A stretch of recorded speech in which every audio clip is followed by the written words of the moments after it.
नमस्कार। आप सबका अभिनंदन। कॉलेज शिक्षा विभाग राजस्थान के ज्ञानदूत पटल पर आपका अभिनंदन। कॉलेज शिक्षा विभाग राजस्थान विभिन्न विषयों की ऑनलाइन कक्षाओं का प्रसारण करता है और यह प्रसारण ज्ञानदूत कार्यक्रम के अंतर्गत करता है। ज्ञानदूत कार्यक्रम के अंतर्गत इतिहास विषय की कक्षाओं के प्रसारण का दायित्व राजकीय लोहिया महाविद्यालय चूरू के पास है। मित्रों, आज हम एक महत्वपूर्ण विषय पर चर्चा करने जा रहे हैं। विषय है मौर्यकालीन कला। मित्रों, ईसा पूर्व 6ठी शताब्दी में यदि हम जाएं तो हम पाएंगे कि भारत का इतिहास स्पष्ट होने लगता है।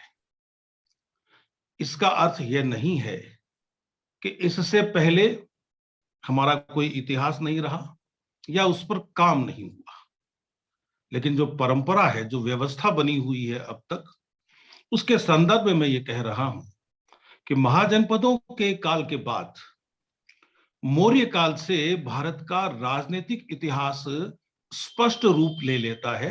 हमारे पास स्रोत आ जाते हैं। मित्रों, राजनीतिक इतिहास के माध्यम से हम इतिहास का पूरा चित्र नहीं देख सकते। यदि हमें इतिहास को बहुआयामी रूप में समझना है तो हमें किसी भी युग के, किसी भी काल के राजनीतिक पक्ष के अलावा जो पक्ष हैं उन पर ध्यान देना पड़ेगा। और जो दूसरे पक्ष हैं उनमें एक पक्ष है कला पक्ष।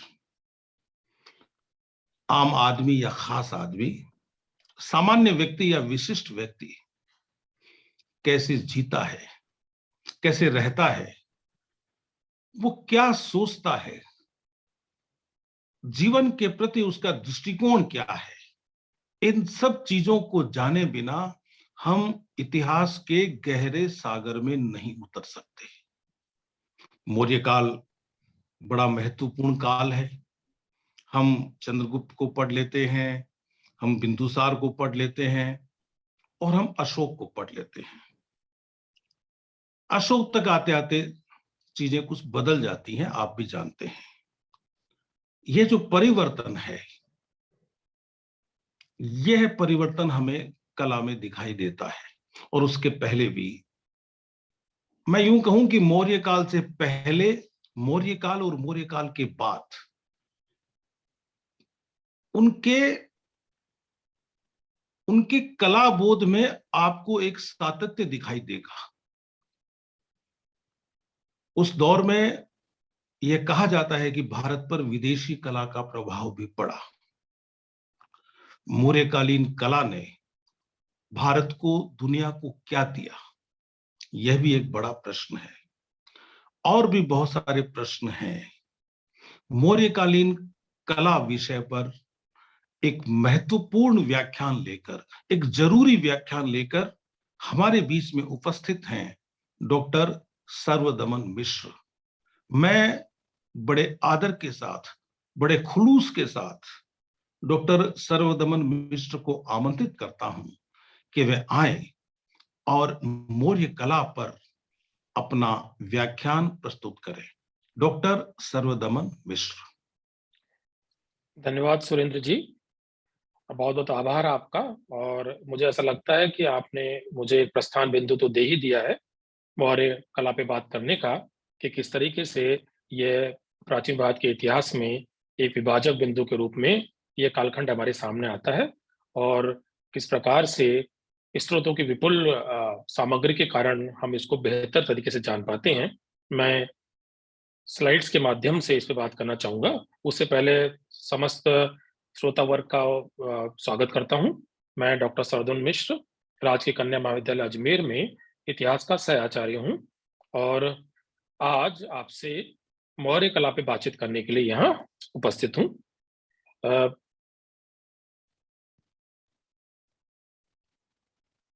देखिए, मौर्य कला पे बातचीत से पहले थोड़ी सी बातचीत हम मौर्य काल पे करते हैं। और जैसा कि सुरेंद्र जी ने भी कहा, यह प्राचीन भारत का ऐसा कालखंड है जो संपूर्ण ऐतिहासिकता में हमारे सामने उपस्थित होता है। उससे पहले का कालखंड अ, निश्चित रूप से ऐतिहासिक है, परंतु जो इतिहास को बनाने की तकनीकी परिभाषा है, उसमें उसके हमें लिखित अथवा पुरातात्विक स्रोतों में से दोनों सम्यक रूप से कभी नहीं मिलते हैं। तो मौर्य काल से पहले का जो कालखंड है, वो थोड़ा बहुत प्रागैतिहासिकता के या पुराऐतिहासिकता के कोरे से आबद्ध है, परंतु मौर्य काल के साथ-साथ हमें इतनी विविध मात्रा में और इतने विपुल मात्रा में ऐतिहासिक स्रोत मिलते हैं कि हम इसको एक विशुद्ध ऐतिहासिक कालखंड के रूप में पहचान पाते हैं। तो इसमें मैं सबसे पहले थोड़े से ऐतिहासिक स्रोतों की बात ही करूँगा। इसमें संस्कृत की क्लासिकल रचनाएँ हैं, विदेशी विवरण है, ब्राह्मण साहित्य है, बौद्ध जैन साहित्य है और सर्वाधिक महत्वपूर्ण जो सामग्री हमें यहाँ दिखाई पड़ती है और पहली बार दिखाई पड़ती है, वो अभिलेख है, पुरातत्व की एक सामग्री के रूप में। यदि हम क्लासिकल संस्कृत साहित्य की बात करें तो उसमें मुद्रा राक्षस है, कथा सरित सागर और बृहत कथा कोश में भी मौर्य काल के बारे में कुछ जानकारी है। परंतु मुद्रा राक्षस तो विशाख दत्त का एक ऐसा नाटक है जो पूर्णतः चाणक्य के और चंद्रगुप्त के अ, नंद साम्राज्य को हस्तगत करने पर ही आधारित है। और अर्थशास्त्र एक ऐसी रचना है जो उस कालखंड की के स्टेट क्राफ्ट पर, राजनीतिक चिंतन पर, राज व्यवस्था पे, प्रशासन पे और अर्थव्यवस्था पे बड़ी ही गहन और विशद जानकारी देता है। इसके अतिरिक्त पहली बार ही हमें काफ़ी विपुल मात्रा में विदेशी विवरण देखने को मिलते हैं। इसकी शुरुआत तो सिकंदर के आक्रमण के साथ ही होती है, जब जस्टिन और नियार्कस उसके साथ आते हैं। परंतु एक व्यापक और गहन स्रोत के रूप में हमारे सामने इंडिका आती है, जो चंद्रगुप्त मौर्य के दरबार में सेल्यूकस निकोटर के राजदूत मेगास्थनीज ने लिखी बताई है। यद्यपि यह ग्रंथ उपस्थित नहीं है, उपलब्ध नहीं है, परंतु इसी ग्रंथ पर बाद की शताब्दियों में अ, एरियन ने, स्ट्रैबो ने, प्लिनी ने, अरिस्टोबुलस ने अपनी रचनाएँ लिखी और उसमें इस इंडिका को आधार बनाया। इसका लगातार रेफरेंस दिया। तो एरियन, एरिस्टोबल, प्लिनी और स्ट्रैबो इत्यादि की जो रचनाएँ हैं, वो हमें जो मेगास्थनीज की इंडिका का हवाला देती हैं, वो हमें काफ़ी मात्रा में, काफ़ी व्यापकता से मौर्य साम्राज्य के बारे में और उस समय की समस्त गतिविधियों के बारे में जानकारी देती हैं। जैसे सेंड्रोकोटस का जो नाम है, चंद्रगुप्त का जो नाम सेंड्रोकोटस है, वो हमें अरिस्टोबुलस और एरियन की सामग्री में ही मिलता है, वहीं वो समीकृत हो पाता है। ब्राह्मण साहित्य में सर्वाधिक महत्वपूर्ण विष्णु पुराण है, जिसमें शूद्र गर्भोद्भव कहा गया है चंद्रगुप्त मौर्य को, और उसकी जो बाद में 8वीं शताब्दी में लिखी टीका भी है, रत्नगर्भ द्वारा लिखी, जो उस दासी का नाम भी बताता है, मुरा करके। इसके विपरीत जैन साहित्य है, खासतौर से परिशिष्ट पर्वण, यह रचना मौर्यों को क्षत्रिय वंशोत्पन्न बताती हैं। और यदि हम इस दृष्टि से बौद्ध साहित्य की बात करें, तो बौद्ध साहित्य मौर्य वंश के बारे में अत्यंत ही विपुल जानकारी का स्रोत है। इसका एक बड़ा कारण यह भी है कि अशोक ने बौद्ध धर्म को संरक्षण दिया था और इसीलिए जो ये 2 रचनाएँ हैं, दिव्यावधान और अशोकावधान, ये दोनों अशोक के जीवन पर ही केंद्रित हैं। दीपवंश, महावंश बुद्ध के जीवन और उसके बाद की घटनाओं पे केंद्रित हैं, जो श्रीलंका में लिखी गई और इनके ऊपर एक वंशपत्र का कासनी टीका भी है। ये तीनों रचनाएँ मौर्य वंश के बारे में जानकारी देती हैं। यहाँ एक रचना का मैंने उल्लेख नहीं किया है, पर मुझे याद आ रही है। आर्य मंजूश्री मूलकल्प 8वीं शताब्दी की रचना है और यह भी मौर्य काल के बारे में जानकारी का एक अच्छा स्रोत है। इन सबसे ज़्यादा महत्वपूर्ण है पुरातात्विक पृष्ठभूमि में जो आप चित्र देख पा रहे हैं। यह चित्र 1930 के दशक में सारनाथ की खुदाई से लिया गया है और इसी अवस्था में हमको अपना राष्ट्रीय चिन्ह मिला था। ये एक स्तूप था, उसके पास में ये स्तंभ खंडित हो गया था सारनाथ का, और ये जो हमारा राष्ट्रीय चिन्ह है चतुर्मुख सिंह, ये नीचे जमीन पे पड़ा हुआ था। आप देख लें इस खंड कुछ जो और भी जो स्तंभ के अवशेष यहाँ आपको नजर आ रहे हैं। तो पुरातात्विक सामग्री मौर्य कालखंड के बारे में जानकारी का एक महत्वपूर्ण स्रोत है और यदि उत्तर पश्चिमी सीमा प्रांत से उड़ीसा तक और कृष्णा गोदावरी की नदी के घाटी तक हमें काफी उत्खनन में जानकारी और सामग्री प्राप्त हुई है, जिसमें चंद्रकेतुगढ़ है, शिशुपालगढ़ है, ये हमारे पूरी भारत के अंदर स्थित हैं। तक्षशिला है, चारसाड है, ये हमें पश्चिम उत्तर भारत में जो आज पाकिस्तान में वहां मिलते हैं। हमारे अपने प्रदेश राजस्थान में बैराट है, नलियासर सांबर है, रेड है, इन सब जगहों पर हमें काफी सामग्री, या एक मुझे नाम और याद आ रहा है, नो है भरतपुर के पास। यहाँ सब हमें काफी सामग्री मिली है, पुरातात्विक सामग्री, जो हमें मौर्य काल के बारे में प्रचुर जानकारी देती है। और इन सब में सर्वोपरि है अशोक के अभिलेख। तो ऐसे अभिलेख जो अशोक को एक कल्याणकारी राजा के रूप में उपस्थित करते हैं, उसको महानतम शासक के रूप में सिद्ध कर देते हैं। ये अभिलेख 45 स्थानों से प्राप्त हुए हैं, अलग अलग तरह के अभिलेख हैं। माने पत्थर के किसी शिला पर हैं, कुछ उसके लिए विशेष रूप से बनाए गए स्तंभों पर हैं, कुछ पत्थर के फलक एक टुकड़े पर हैं, कुछ गुहाओं में हैं। तो करीब 181 पाठ या उनके टेक्स्ट हमें मिलते हैं, एडिशंस हमें मिलते हैं, और 45 स्थानों से प्राप्त हैं। इनकी विपुलता को या व्यापकता को व्यक्त करने के लिए मैं एक ही तथ्य का सहारा लूंगा कि प्राकृत और यूनानी दो भाषाएं हैं जिनमें लिखे गए हैं। ब्राह्मी, खरोष्टी, एरामाइक और यूनानी ग्रीक, ये स्क्रिप्ट्स हैं जिनमें इनको लिखा गया है। तो इस तरीके से अशोक के अभिलेख संपूर्ण पश्चिमोत्तर भारत से लेकर दक्षिण भारत तक और पूर्वी भारत तक फैले हुए हैं, और अशोक के मनोभावों को, उसकी दृष्टि को, शासक के रूप में उसकी दृष्टि को व्यक्त करते हैं, और प्रच्छन्न रूप से प्रशासन के बारे में, अर्थव्यवस्था के बारे में, समाज के बारे में भी हमें जानकारी दे देते हैं। यहाँ अशोक के स्तंभों का उल्लेख इसलिए भी जरूरी है कि वो एक कलात्मक रचना के रूप में भी हमारे सामने आते हैं। अब मौर्य कला का क्या महत्व है, तो इसको हम एक दृष्टि से भारतीय कला के उत्थान का दूसरा युग कह सकते हैं, या दूसरा नवोन्मेष कह सकते हैं। यदि हम सिंधु घाटी सभ्यता को भारतीय कला के उत्थान का या भारतीय कला के विकास का पहला चरण या युग माने, तो निर्विवाद रूप से अशोक मौर्य काल जो है वो है उसका दूसरा चरण या दूसरा सोपान है। सिंधु घाटी सभ्यता के कुछ कला नमूने हम जानते हैं, उनको पढ़ते आए हैं। मौर्य कला, सिंधु घाटी और मौर्य कला के बीच में हमें कुछ नजर नहीं आता, लगभग शून्य है, पर ये मानने का मन नहीं करता कि लगभग शून्य रहा होगा, क्योंकि मौर्य कला जिस विकसित रूप में, जिस परिपक्व रूप में हमारे सामने आती है, वो ऐसा लगता है कि 300-400 साल के प्रयासों का परिणाम रही होगी। एकदम से शून्य से इस तरह की कला उपस्थित नहीं हो सकती। जो सामने चित्र आप देख पा रहे हैं, ये दीदारगंज यक्षिणी है। शारीरिक सौष्ठव आप देखिए, पाषाण की यह शिला है, और पाषाण की शिला होते हुए भी किस तरीके से इसमें इसको चमकदार बनाया गया है, ये काफी महत्वपूर्ण है। इस तरह की कला के विकास की क्या पृष्ठभूमि रही होगी, ये भी बड़ा महत्वपूर्ण है। हम जानते हैं कि राजनीतिक रूप से ये एक तंत्र साम्राज्य था, जिसने काफी कुछ शांति और व्यवस्था बना रखी थी। दूसरे, आर्थिक रूप से हम एक बड़ा समृद्ध सा समाज पाते हैं। बहुत सारे पुरातात्विक और साहित्यिक स्रोत इसको व्यक्त करते हैं, संकेतित करते हैं। मसलन जातक कथाओं में 18 व्यवसायों का उल्लेख है। अर्थशास्त्र के अंदर खेती के बड़े सत्रों का भी जिक्र है, और जो एक प्रभुत या एक विस्तृत विशद करों की श्रृंखला प्रणाली, वो सूची दी गई है, वो बताती है कि अर्थव्यवस्था बड़ी उन्नत रही होगी। हम ये पाते हैं कि कर जो है वो नहर पर भी है। इससे यह व्यक्त होता है कि खेती को विकसित करने के लिए, या खेती को और समुन्नत करने के लिए, या उत्पादकता, प्रोडक्टिविटी बढ़ाने के लिए नहर प्रणाली भी विकसित की गई होगी। इसके प्रमाण हमें पुरातत्व में मिलते हैं, जो हम सुदर्शन झील का उल्लेख पाते हैं आगे के अभिलेखों में, और ये पाते हैं कि चंद्रगुप्त मौर्य ने इस झील का निर्माण गुजरात के अंदर कराया था। तो इस तरीके से हमें एक उन्नत अर्थव्यवस्था का अनुभव या प्रमाण, अनुमान यहाँ प्राप्त होता है। वो और भी तरीके से पुष्ट होता है। हमें ग्रैंड ट्रक रोड जो बाद में माना गया, वो इसी समय बना हुआ मिलता है, जो ताम्रलिप्ति से लेकर पेशावर तक था।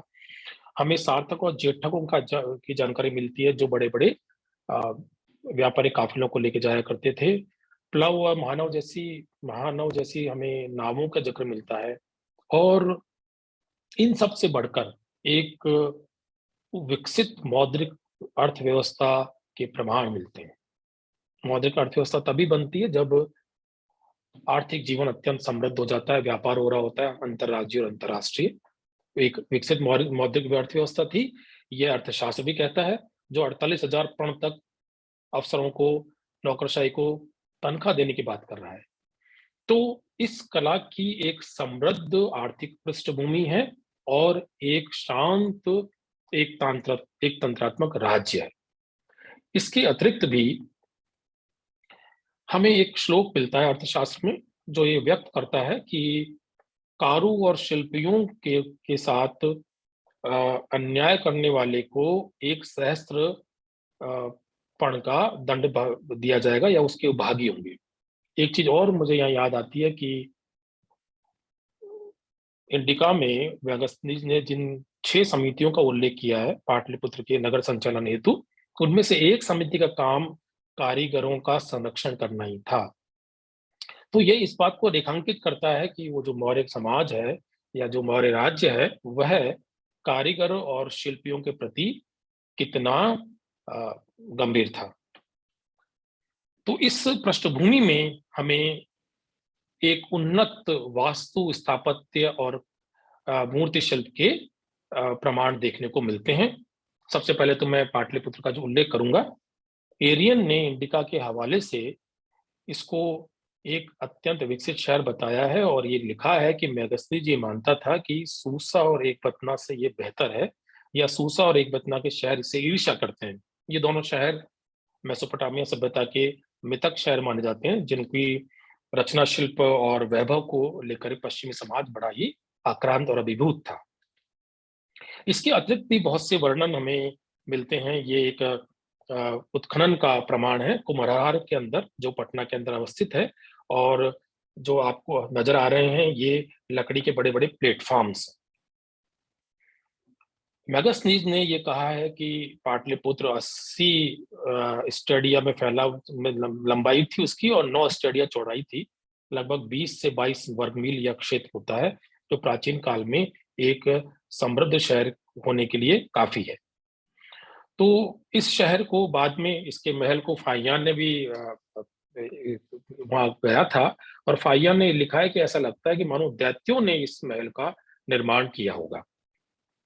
अर्थशास्त्र में पुर का वर्णन करते हुए कौटिल्य लिखते हैं कि ये परिखा, प्राकार और गोपुर से घिरा होना चाहिए। परिखा यानी खाई, और ये बुलंदी बाग के उत्खनन का चित्र है। इसमें आप देख पा रहे हैं कि जो ये श्रमिक खड़ा है, इसके नीचे ये एक खाई है जो लकड़ी से पटी हुई है। साल मेखला का जिक्र हमें प्राचीन साहित्य मिलता है। वाल्मीकि की रामायण के अंदर भी कहा गया है कि जो अयोध्या है वो साल मेखला से परिवेष्टित है। साल मेखला माने साल के वृक्षों की श्रृंखला, जिससे कि वो शहर परिवेष्टित था। शायद इसी को भ्रमवश मेगस्थनीज ने टिम्बर पैलेसिड कहा है। टिम्बर पैलेसिड मतलब लकड़ी की 4 दीवारी या लकड़ी की ऊंची ऊंची क्षैतिरों से घिरा हुआ शहर। इस ये मानने के कारण ज्यादा है कि ये साल के वृक्षों की श्रृंखला रही होगी। तो इस तरीके से एक व्यापक शहर का निर्माण और सुरक्षा के लिए उसमें खाई बनाना और चारों ओर उसको वृक्षों की श्रृंखला से परिवेष्टित करना, यह मौर्य स्थापत्य का एक महत्वपूर्ण निदर्शन है। आगे हम चलते हैं तो मौर्य कला के शिरोमणि हमें नजर आते हैं। अशोक स्तंभ, इनको मौर्य स्तंभ भी कहा जाता है। देखिए ये करीब 14 मिले हैं उत्तर भारत से, और ये माना गया कि उत्तर के मैदानी भागों में ही अशोक ने इनको लगवाया था। फाहियान ने जरूर 15 का उल्लेख किया है, उसने अपनी यात्रा के दौरान ऐसे 15 अभिलेख देखे थे, परंतु आज हमें 14 मिलते हैं। कुछ के ऊपर अभिलेख लिखे हुए हैं, तो उनका ऐतिहासिक महत्व उस तरीके से भी है। यहाँ बसाड़, संकिसा, रामपुरवा, इनके ऊपर अभिलेख नहीं है। बाकी जितने भी अभिलेख स्तंभ है वो अभिलेख युक्त हैं। इसमें कौशाम्बी, सांची, सारनाथ, रुक्मिणी देवी और निगलिवा के जो स्तंभ है वो लघु स्तंभ कहलाते हैं, क्योंकि ये छोटे भी हैं रचना का शिल्प में, और इसके अतिरिक्त ये अपनी प्रकृति में भी भिन्न है, क्योंकि इनमें शुद्धतः अशोक ने बौद्ध धर्म के बारे में बात की है। बाकी जो प्रमुख स्तंभ हैं, उनके अंदर जो इस अभिलेख हैं, वो उसको एक लोक कल्याणकारी राज्य के रूप में अभिहित करते हैं। वो उसमें जनता से संवाद ही कर रहा होता है। हमारे लिए यहाँ अशोक स्तंभ कला के एक नमूने के तौर पे सामने आते हैं, और यहाँ हम उनका अध्ययन ऐतिहासिक स्रोत के रूप में नहीं, वरन कला के एक नमूने के रूप में करेंगे। देखिए, मौर्य जो स्तंभ हैं, उनके बारे में जब ये सामने आए तो ये कहा गया कि मौर्य स्तंभ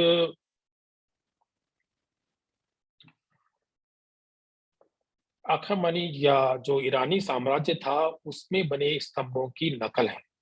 डेरियस फर्स्ट ने 6ठी शताब्दी ईसा पूर्व में ऐसे कुछ स्तंभ बनवाए भी थे, परंतु यदि हम इनका ढंग से विश्लेषण करते हैं तो ये पाते हैं कि ये शुद्धतः भारतीय हैं। 1940 के दशक में निहार रंजन राय ने मौर्य कला पे किताब लिखी थी, मौर्य एंड शुंगन आर्ट करके। उसमें उन्होंने बड़ा जोर दे के ये बात कही थी कि ये जो अखेमनी का साम्राज्य है था ईरान का, वहां निर्मित स्तंभों से प्रेरित हैं, और यही बात पश्चिम के इतिहासकार भी कह रहे थे। बाद के कला इतिहासकारों ने जब इन दोनों का विश्लेषण किया तो ये पाया कि जो मौर्य स्तंभ हैं, उनकी प्रेरणा का स्रोत विशुद्धतः भारतीय है। एक तो इसके कई सारे प्रमाण भी हैं। एक तो ये कि ये एकाश्मक है, यानी मोनोलिथ है, एक ही पत्थर से बने हैं। या एक पत्थर का आशय यह नहीं है कि पूरी रचना एक पत्थर से है, परंतु कहने का आशय यह है कि एक पत्थर से शाफ्ट या यष्टि बनी है, जिसे हम लाट या कहते हैं, और दूसरे पत्थर से कैपिटल बना है, या जिसे हम शीर्ष कहते हैं, और उन दोनों को बाद में जोड़ा गया है। जबकि जो पर्शियन पिलर्स हैं या जो ईरानी स्तंभ हैं, वो कई पत्थरों के टुकड़ों को जोड़ के बनाए गए। जो मौर्य स्तंभ हैं, उनकी यष्टि या शाफ्ट, जिसको हम लाट भी कह सकते हैं, वो अलंकार विहीन है, बिल्कुल सादी है, बहुत चमकदार है परंतु सादी है। इसके बरक्स जो ईरानी स्तंभ हैं, वो उनपे कुछ फूल उकेरा गया है और कुछ पैटर्न बने हुए हैं उसकी यष्टि के ऊपर।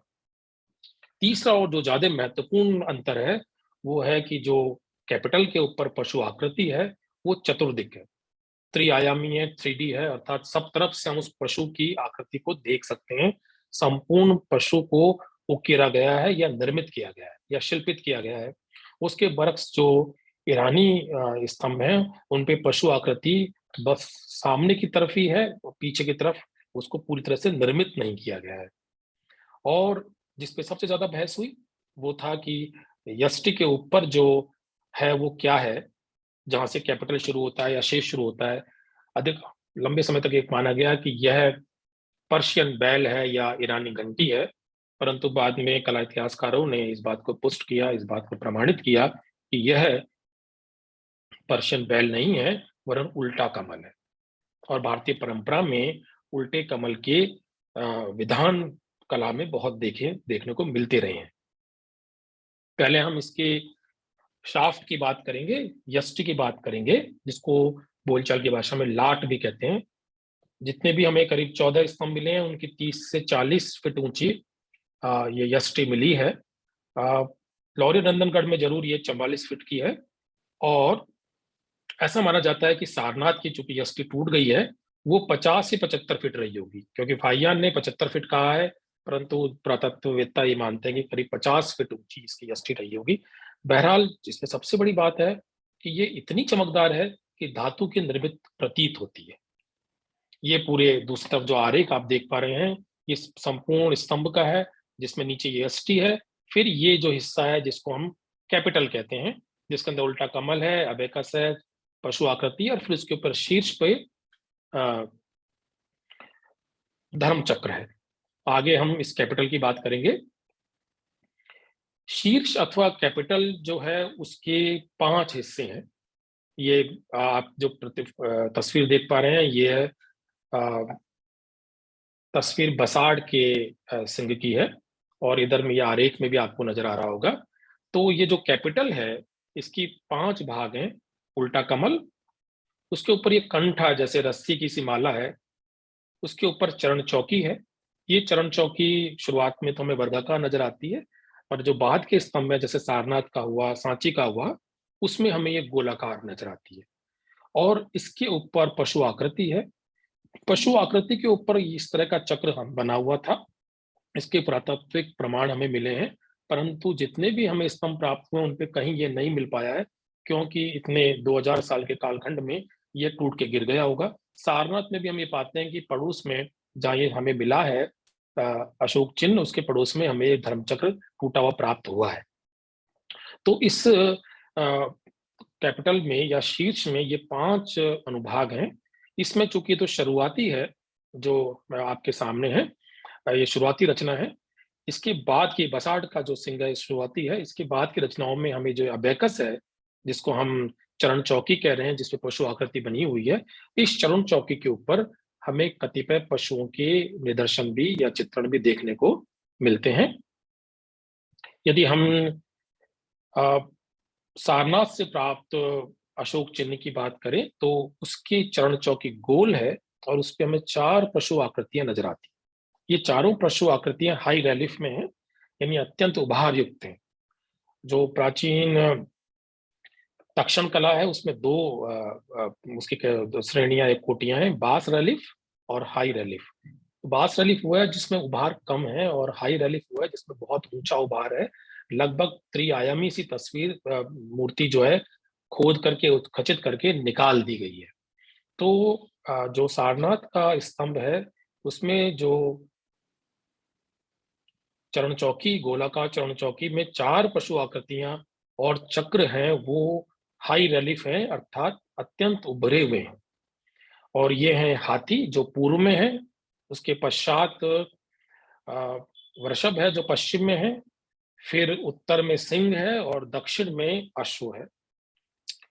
आप इसको देख पा रहे हैं, ये कला का एक बहुत बड़ी कसौटी है कि सारे पशु अत्यंत जीवंत हैं। खासतौर से यदि आप इस घोड़े पे नजर डालें तो ये अत्यंत गत्यात्मक है। जो जिस मोशन के अंदर इसे चित्रित किया गया है वो विस्मयकारी है। हमें यह नहीं भूलना चाहिए कि ये पाषाण पे निर्मित है। तो इस तरीके से जो हाई रिलीफ की रचना चरण चौकी पे देखने को मिलती है वो भी कला का एक ऊंचा नमूना पेश करती है। इसके अतिरिक्त कई जगह पर, कई चरण चौकियों पर हमें पशु आकृति के स्थान पर कमल इत्यादि बने दिखते हैं, और कमल भी परंपरा में शुभ का प्रतीक है। जब ये बहस चली कि ये कमल है जो उल्टा रखा हुआ है, यह पर्शियन बैल है, तो उसमें एक प्रमाण के रूप में ये बात भी कही गई कि उल्टा कमल बनाना या उल्टे वृक्ष की परिकल्पना भारतीय दर्शन में भी रही है, जिसमें संसार को इस तरह से बताया गया कि संसार एक उल्टे वृक्ष के समान है और जिसकी जड़ें आकाश में स्थित हैं। तो कमल की रचना और उल्टे कमल की रचना जो है भारत में शुभ का प्रतीक रहा है, और इसीलिए हम इसको मौर्य स्तंभों के अंदर पाते हैं। हम यदि मौर्य स्तंभों की बात करें तो उनकी रचना शिल्प के आधार पर उनका एक कालक्रम निर्धारित कर सकते हैं। यह बसाड़ बखीरा का मौर्य स्तंभ है जो बिहार में पटना के पास स्थित है, या जिसको हम वैशाली भी कहते हैं, वहां अवस्थित है। इसके जो आप सिंह की रचना देख रहे हैं, इसमें एक सिंह मिला है इस स्तंभ के ऊपर। इस सिंह की रचना में आप ये पाएंगे कि वो उतना प्राणवान नहीं है, उतनी जीवंतता नहीं है। या आप ये भी देख पाएंगे कि जो अबैक, ये जो शीर्ष या कैपिटल है, इसमें जो ये चरण चौकी या अबैकस है, ये एक वर्गाकार रचना है जिसके ऊपर चिन्ह या आकृतियां उत्खचित नहीं है। बाद में हमें ये देखने को मिल रही है। संगीसा का जो ये हाथी है, ये मैं दूसरे मौर्य स्तंभ की बात कर रहा हूँ, ये संगीसा से प्राप्त हुआ है और इसमें एक हाथी प्राप्त हुआ है। ये हाथी, इस हाथी की रचना भी शारीरिक सौष्ठव की दृष्टि से देखें तो बहुत आकर्षक नहीं है, और शारीरिक अनुपात भी उसका उस शारीरिक अनुपात में भी सममिति या सिमेट्री नहीं है। मैंने इसके साथ ही एक और फोटो यहाँ संजोई है। यह भी मौर्य काल की है। यह धौली की जो गुफा है उसके बाहर बना हुआ हाथी है, और आप ही पाए कि ये ज्यादा जीवंत है। सूंड की रचना जो है बहुत सहज है, जो कर्व हैं, जो गोलाइयां हैं इस रचना में, वो शारीरिक विन्यास को बड़ी सजीवता से व्यक्त कर रही हैं। तो हम एक दूसरे स्तर का रचना शिल्प इसमें पाते हैं, जो हमें संकिसा में उपलब्ध नहीं होता। परंतु कलाकार धीरे धीरे विकास कर रहा है मौर्यकालीन, और उत्तरोत्तर जो है निपुणता हासिल कर रहा है। ये हम आगे की स्लाइड्स में देखेंगे। ये रामपुरवा स्तंभ से लिया गया वर्षभ है, रामपुरवा बुल। हमारे राष्ट्रपति भवन में रखा हुआ है ये। और आप ये देखिए, जो जो चीज इसको मौर्य स्तंभों को पर्शियन स्तंभों से अलग करती है, उनमें एक बड़ी चीज है त्रिआयामी या एक संपूर्ण आकृति का की रचना। ये जो बुल है या ये जो वृषभ है, इसको आप चारों ओर से देख सकते हैं। यहाँ दो तरफ की फोटो मैंने यहाँ लगाई है, और संपूर्ण पशु आकृति इस प्रकार संयोजित है कि मानो एक सजीव वृषभ या बैल खड़ा हो। शारीरिक जो गठन है या अंग विन्यास है, वो अत्यंत ही यथार्थ है और विश्वसनीय है। चमक जो बहुत बड़ी खास बात है मौर्य स्तंभों की, वो यहाँ परिलक्षित हो रही है। 2000 साल पुरानी रचना है, बहुत से आघात झेले हैं।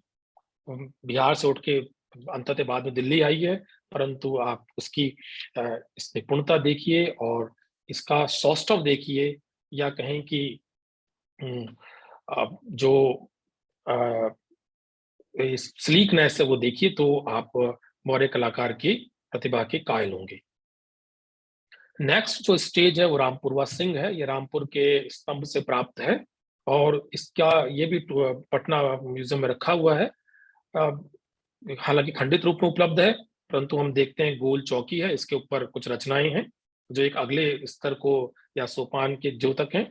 उल्टा चरण कमल है, और जिस मुद्रा में ये बैठा है या जिस तरह से अंकन किया गया है मांसपेशियों का, वो इस रचना शिल्प को विश्वसनीय बना रहा है। मैं बार बार इस बात का आग्रह कर रहा हूं कि हमें ध्यान रखना चाहिए कि ये पाषाण कला है, अर्थात पत्थर को तराश करके उभारी गई रचना है।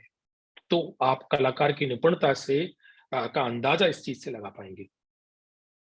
ये आ, ये लौरिया नंदनगढ़ के स्तंभ का सिंह है, और मैं ये कह सकता हूं कि ये सारनाथ की पूर्व पीठिका है। जिस मुद्रा में धारती मुद्रा के अंदर सिंह बैठा हुआ है, और उसको बैठे हुए जिस तरीके से निदर्शित किया गया है, वह शरीर विज्ञान के पशु शरीर विज्ञान की एक अच्छी समझ की मांग करता है। यदि हम में से किसी ने सिंह को इस तरह से बैठे, इस मुद्रा में बैठे देखा है, तो हम ये पाएंगे कि इसी तरह का झुकाव, गोलाइयां और उभार इस मुद्रा में हमें एक सजीव सिंह में नजर आते हैं। इस क्रम में अंतिम रचना है सारनाथ का चतुर्मुख सिंह। इसके बारे में तो बहुत कुछ कहा गया है, और युवान चुआंग ने इसका वर्णन करते हुए कहा है कि 75 फीट ऊंचा पाषाण स्तंभ है जो जेड स्टोन की तरह चमकीला है, और इसमें से तेज आभा फूट रही है। मार्शल ने इसके लिए कहा था कि it is unparalleled in the ancient world.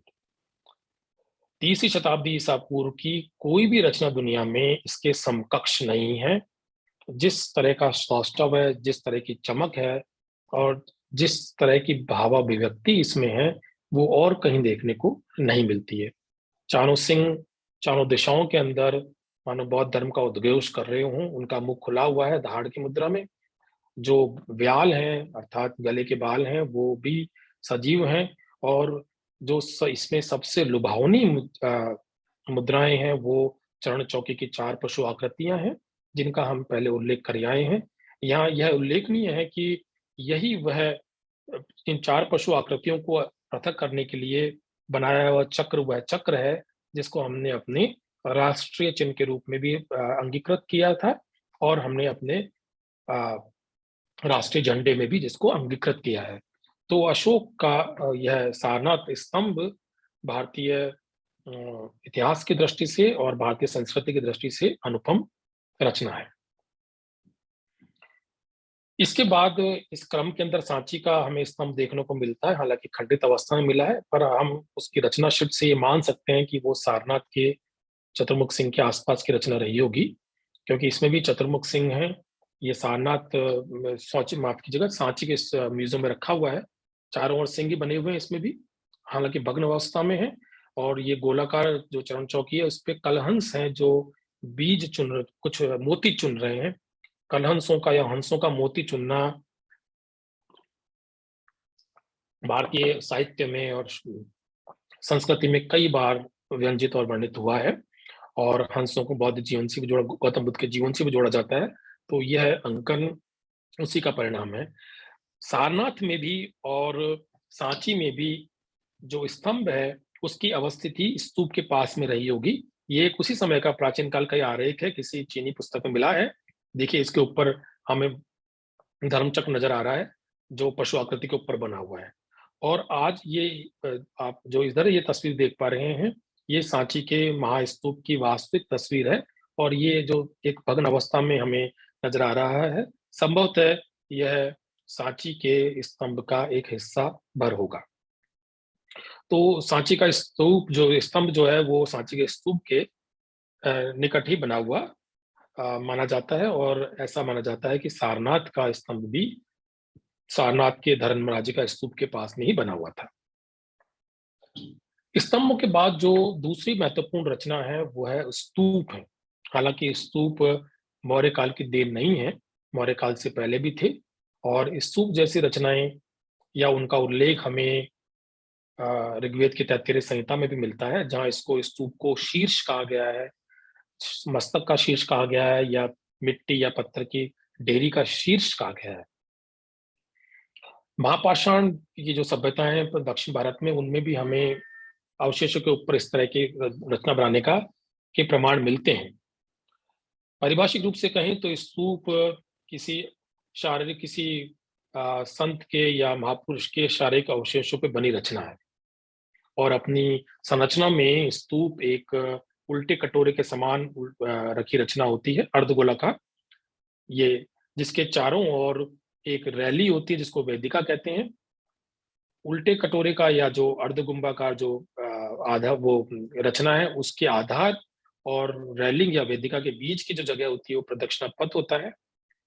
इस उल्टे कटोरे नुमा रचना के ऊपर एक समतल जगह होती है जिसपे हर्मिका रखा नामक रचना होती है, जिसको ईश्वर का निवास कहते हैं। और इस हर्मिका में ही अवशेष रखे जाते हैं, किसी पाषाण के मंजूषा में या स्टेटाइट की मंजूषा में या लकड़ी की मंजूषा में भी ऐसी चीजें मिली हैं। और उसके ऊपर छतरी होती है।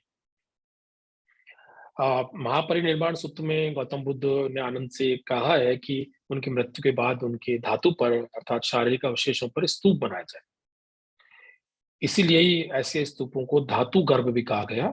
और यदि हम दक्षिण माफ कीजिएगा श्रीलंका जाएं तो वहां पे स्तूपों के लिए जो नाम आता है वो दागोबा आता है। तो दागोबा जो है वो पाली यानी कि संस्कृत का बिगड़ा हुआ रूप है पाली में, और दागोबा का मतलब धातु गर्भी है।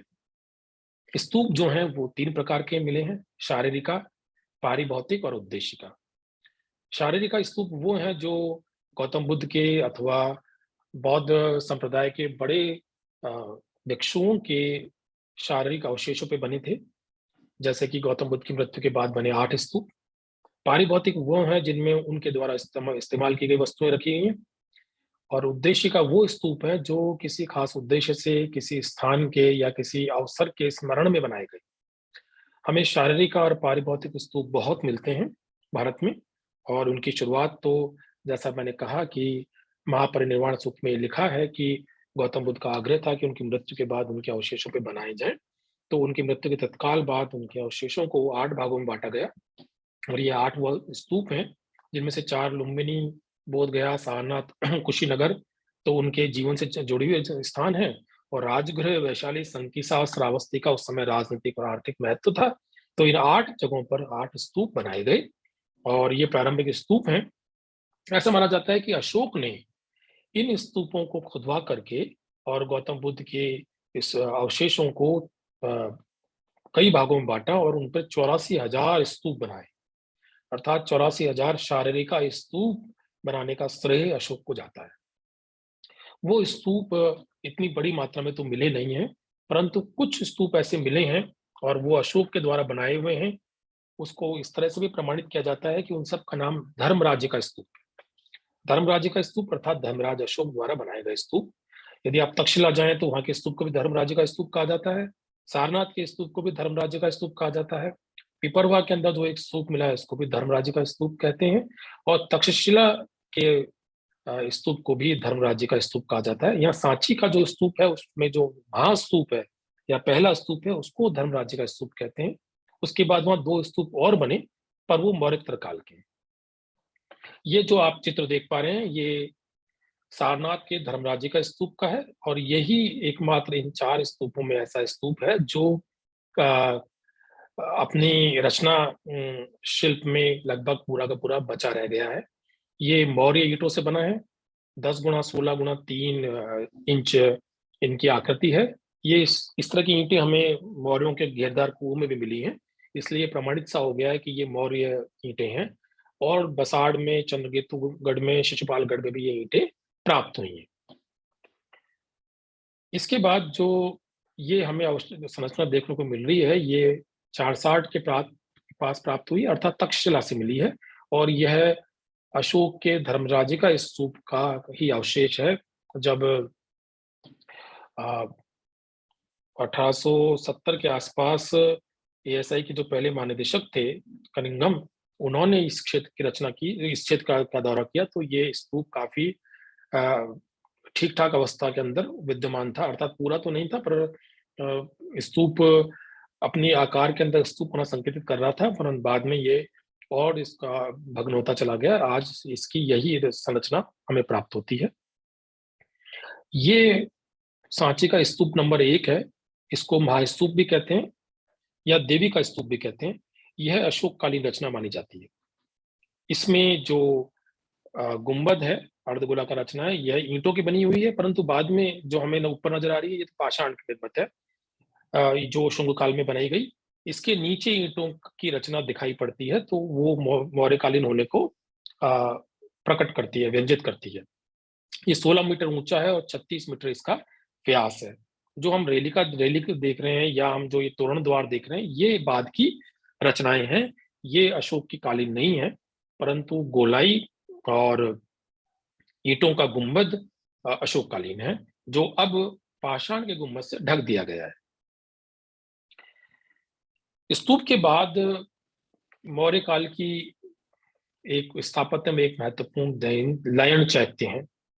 लयन चैत्य ऐसे क्षेत्र, ऐसी रचनाओं को कहते हैं जो गुफाओं को काट के बनाई गई। लयन यानी गुफा, और गुफा वास्तु से का भी काफी विकास हम मौर्य काल में हमें देखने को मिलता है। जो बाद में चैत्य हमें मौर्योत्तर काल में यानी सातवां राजवंश के समय में पश्चिम भारत में सह्याद्री की पहाड़ियों में देखने को मिले, उनकी प्रेरणा स्रोत जो है वो मौर्यकालीन चैत्य ही हैं। ऐसे चैत्य या ऐसे बौद्ध वास्तु के नमूने अशोक ने बनवाए थे जो बराबर की गुफाओं में हैं। अर्थात यूं कह सकते हैं कि बौद्ध गुफाओं के नमूने हमें बराबर की गुफाओं में देखने को मिलते हैं जो अशोक द्वारा निर्मित हैं। इसमें 4 गुफाएं हैं, न्याग्रोथ, सुदामा, लोमश और कर्ण चौपड़। इनमें से जो सुदामा गुफा है, इसका चित्र आप इधर देख पा रहे हैं दाईं तरफ। इसमें हमें अंदर चैत्य के हल्के से प्रमाण नजर आते हैं। एक अंडाकार रचना है और आगे जाकर के वो अर्धगोलाकार रचना में परिणित हो गई है। बाईं ओर जो आप देख पा रहे हैं यह सुदामा माफ कीजिएगा, लोमश ऋषि का प्रवेश द्वार है, और ये जो घोड़े की नाल नुमा संरचना है, यह संरचना कालांतर में गुफा वास्तु की एक अभिन्न अंग बन गई। और जब हम बाद में सातवाहन कालीन उनको देखते हैं गुफाओं को सह्याद्री की चट्टानों पे, तो उन सब ने इसका अनुकरण किया है। लयन चैत्य में मौर्य काल की अन्य गुफाओं में गोपी, वापी और वैदिक हैं जो नागार्जुनी गुफाओं में अवस्थित हैं, और इनको अशोक के पौत्र दशरथ ने निर्मित करवाया था।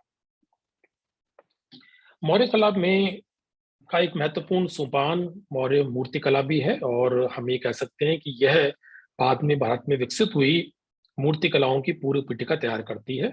यह परखम यक्ष की प्रतिमा है। पिछले दिनों इस पे एक महत्वपूर्ण प्रश्न भी बना था। ये मथुरा के पास मिली है, और ये मथुरा जो पाषाण है या जिसको हम लाल बलुआ पत्थर कहते हैं उससे बनी है।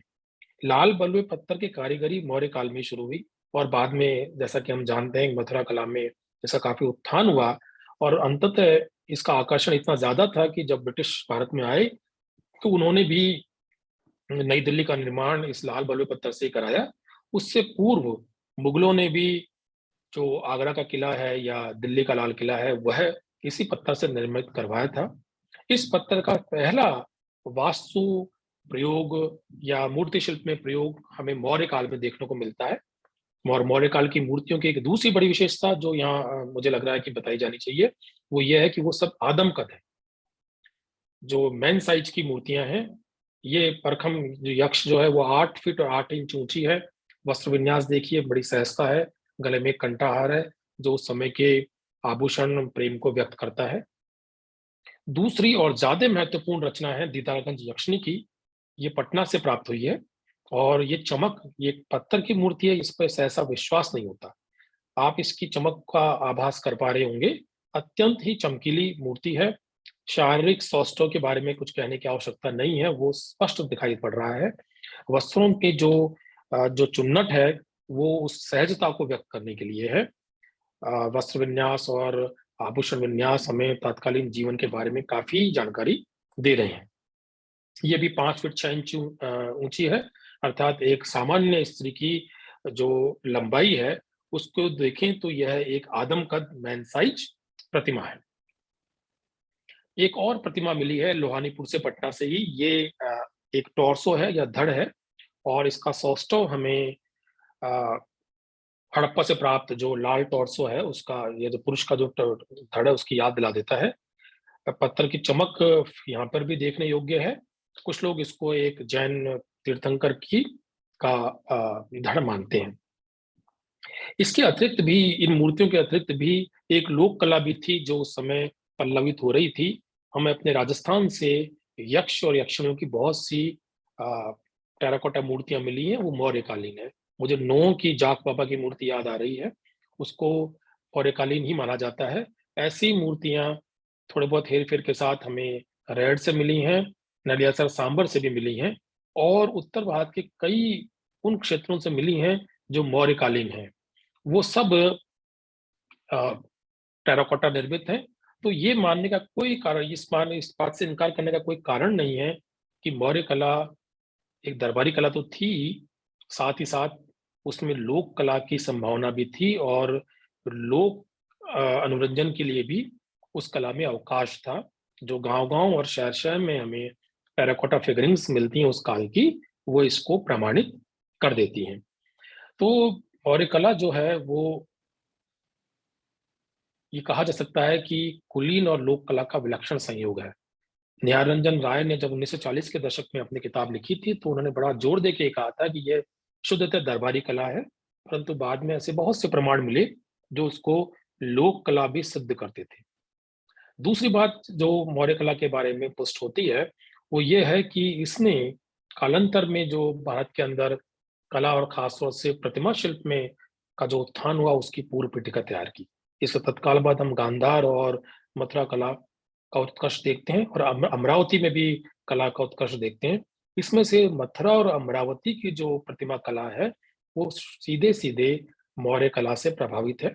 मैं यहाँ ये जोड़ना चाहता हूँ कि कृष्णा गोदावरी की नदी की घाटी में जहाँ अमरावती कला पल्लवित हुई, वहां अशोक ने कतिपय धनराज्य का स्तूपों का निर्माण करवाया था और शायद उन्हीं से प्रभावित होकर कालांतर में इक्ष्वाकु वंश के समय में और सातवाहन काल में अमरावती कला का विकास हुआ। एक तीसरी बात जो जोड़ दे के कही जा सकती है वो यह है कि मौर्य कला की प्रेरणा देशीय थी। जो प्रारंभ में माना गया कि मौर्य कला ईरानी कला से या ग्रीक प्रभाव से प्रेरित है, वह अंततः निर्मूल साबित होती है।